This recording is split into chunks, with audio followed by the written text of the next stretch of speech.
दोस्तों, पाकिस्तान के खिलाफ एक तगड़ी कार्रवाई हुई है। आज वो तगड़ी कार्रवाई मैं आपको दिखाने जा रहा हूं, जिसके बाद यकीन मानकर चलिए किसी भी तरह की एक्टिविटी करने से पहले पाकिस्तान की आम जनता छोड़िए, ये जो बड़े बड़े अधिकारी और मंत्री बिठा रखे हैं ना, वो भी 10 बार सोचेंगे। यही नहीं, इसके साथ मैं आज आपको दिखाऊंगा कि कैसे एक कश्मीर में जाता है व्यक्ति जो अपने आप को एक्स मुस्लिम कहता है, उसके बाद वो गंदगी उगलने का काम करता है, वहीं धर लिया जाता है, और उसके बाद जो उसके साथ हुआ है उसकी एक एक तस्वीर देखिएगा। वीडियो सामने आई है दोस्तों, और दिखाऊंगा हमारे देश की मीडिया अब भी लगातार वैसे ही काम करने में जुटी हुई है जिस चीज के लिए वो जानी जाती है। खबर तो आई है 5 जन से जुड़ी हुई भी, जिसे आरएसएस का मुखपत्र कहा जाता है। उसने एक ऐसी खबर बता दी है जिसके बाद आप यकीन मानिए सवाल जरूर पूछेंगे, सरकार की गाइडलाइंस का क्या हुआ। नमस्कार, मैं हूं प्रज्वल गौतम और आप देख रहे हैं the live TV. The live TV, सच सबसे आगे। शुरुआत में एक खबर के साथ करने जा रहा हूं, पाकिस्तान से आई ये खबर। पहले ये देखिए, ख्वाजा ये आसिफ हैं, ये रक्षा मंत्री हैं, पाकिस्तान के रक्षा मंत्री। जैसे हमारे यहां राजनाथ सिंह है ना, वैसे ही ये वहां के रक्षा मंत्री हैं।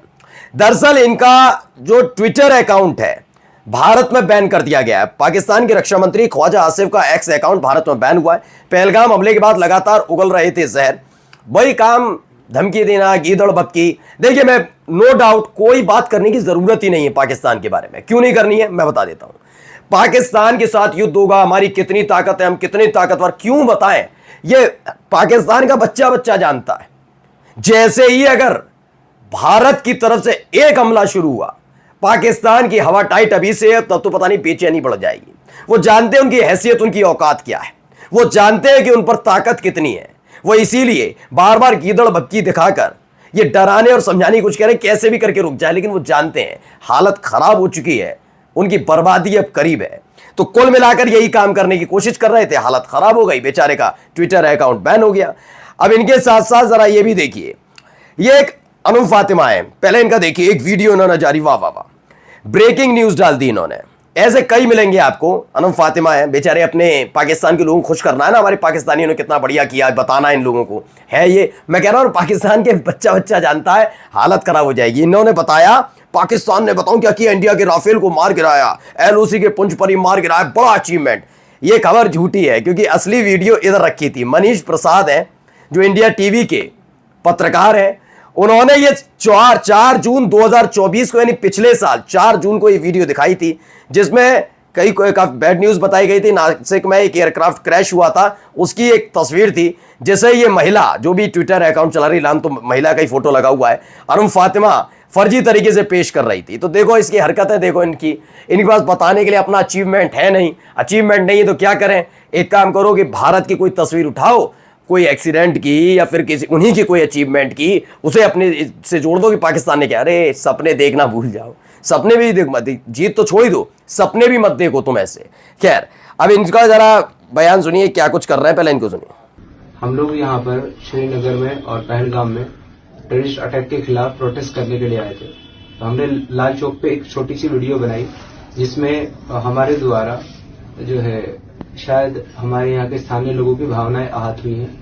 उसमें हमारे द्वारा कुछ ऐसी बातें कह दी गई जिनको नहीं कहा जाना चाहिए था। इसका हमें अफसोस है। अब ये अफसोस किस बात के लिए जता रहे हैं, मैं बताता हूं। रफीक अहमद लिखते हैं, एक्स मुस्लिम है सलीम वास्ते, समीर और इनका एक लोनी गाजियाबाद निवासी चेला एहसान अपनी पब्लिसिटी बढ़ाने के लिए श्रीनगर जाकर कश्मीरी और इस्लाम धर्म के खिलाफ झूठ परोस रहे थे, जिनकी पहले भी काफी भड़काऊ वीडियो है। पहले स्थानीय जनता ने इन्हें खुराक दी, फिर पुलिस ने गिरफ्तार किया और बढ़िया से इलाज किया, बाद में माफी मांगते हुए वीडियो जारी किया है।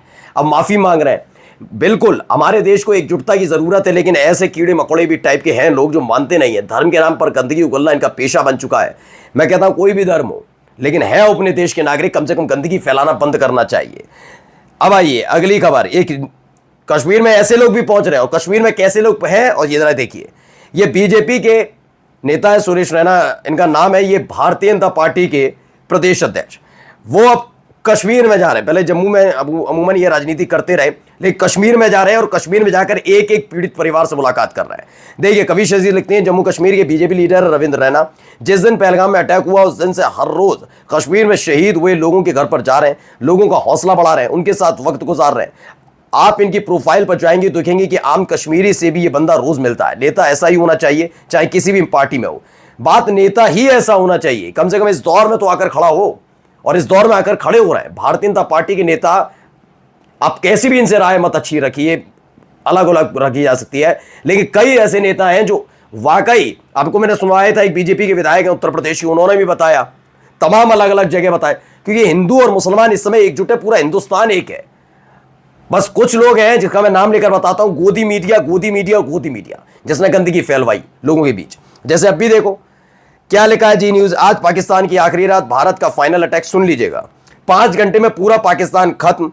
ठीक है, आगे एक और ये टैगलाइन लिखते हैं, जिसमें हेडलाइन लिखते हैं, जिसमें सॉरी ब्रेकिंग लगाते हैं, आज पाकिस्तान की आखिरी रात लाइव। मुझे पहले ये बताइए कि ये क्या भारत की तरफ से भारतीय सेना का कोई स्ट्राइक हो रहा है? अगर हो भी रहा है तो ये खबर कैसे चला सकते हैं? केवल टीआरपी बटोरने के लिए क्या ये गंदगी नहीं फैलाई जा रही? क्या इस जिम्मेदारी नहीं बनती इनके खिलाफ कार्रवाई? और इनके खिलाफ क्यों? ये देखिए, जम्मू कश्मीर से बड़ी खबर आ रही है, 16 सरकारी स्कूल परिसरों को नियंत्रण में लिया गया। एयरफोर्स ने अपने नियंत्रण में स्कूलों को लिया है। इन स्कूलों में एयर वॉरियर्स और अधिकारी रहेंगे, जबकि ये कहा गया सरकार की तरफ से कि किसी भी तरह की खबर और प्रसारण पर रोक है, सेना की एक्टिविटीज पर कोई भी ब्रॉडकास्ट नहीं की जाएगी, कोई खबर नहीं आएगी। लेकिन खबर नहीं, लेकिन ट्वीट कर करके जब आप जानकारी देने में जुटे हुए हैं तो फायदा ही क्या है? क्या इन पर कार्रवाई होगी? 5 जन है, या आरएसएस का मुखपत्र है, क्या इनके ऊपर कार्रवाई होगी? अब एक ये खबर है, पीछे आप देख सकते हैं बहुत सारे बुलडोजर हैं। शाहिल कुरैशी लिखते हैं, अहमदाबाद में इतिहास का सबसे बड़ा रिवोल्यूशन है, हाईकोर्ट में दाखिल की गई 11 अर्जियां, सुनवाई के दौरान पत्रकारों को कोर्ट रूम से बाहर निकाला गया है और सुनवाई अभी भी जारी है। बांग्लादेशी बताकर यूपी, बिहार, महाराष्ट्र, कोलकाता के मजदूरों के घरों पर चलाया जा रहा है बुलडोजर।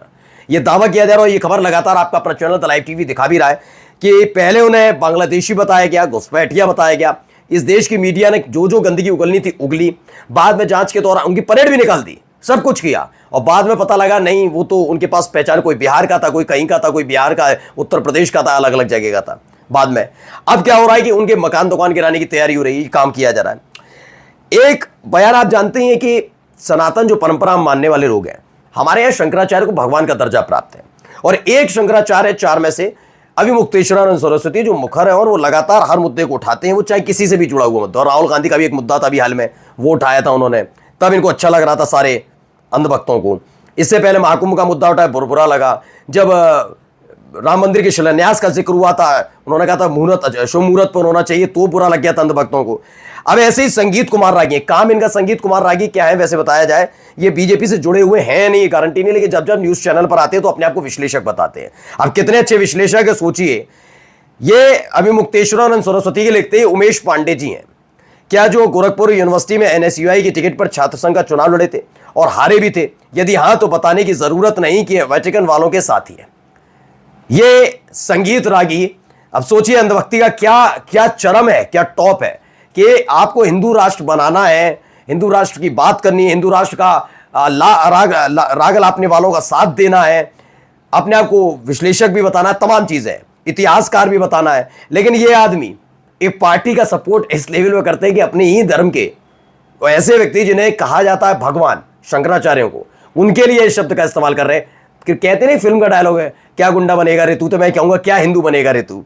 तो वही है। सुरेंद्र राजपूत लिखते हैं इस पर, संगीत रागी ने योगी जी को बदनाम करने की सुपारी ले ली है। जगत गुरु शंकराचार्य स्वामी अभिमुक्तेश्वरानंद जी का संन्यास से पूर्व का नाम लिखकर रागी लोगों को योगी जी का पूर्वाश्रम का नाम लिखने के लिए उकसा रहा है, जो धर्मद्रोह की श्रेणी में आता है। धर्म की मर्मज्ञ विश्व हिंदू परिषद और संघ बताए क्या ये धर्म सम्मत है? बिल्कुल जवाब तो देना होगा। खैर, अब जाते जाते एक महत्वपूर्ण खबर आपको दिखाने जा रहा हूं। ये रविंद्र गौड़ हैं, गाजियाबाद के पुलिस कमिश्नर हैं। न्यूज 24 की खबर है, उन्होंने कहा है कि पुलिसकर्मी किसी भी स्थिति में लोगों से तुम या तू शब्द का प्रयोग नहीं करेंगे, सिर्फ आप कहेंगे। नाम लेते वक्त अंत में जी बोलेंगे। थाने चौकी में लोगों के लिए कुर्सी पानी हो, बच्चों को टॉफी चॉकलेट दी जाए। देखते हैं कर पाते हैं ऐसा, क्योंकि उत्तर प्रदेश की पुलिस तो वैसे ही विश्वविख्यात है अपने कारनामों की वजह से। नमस्कार।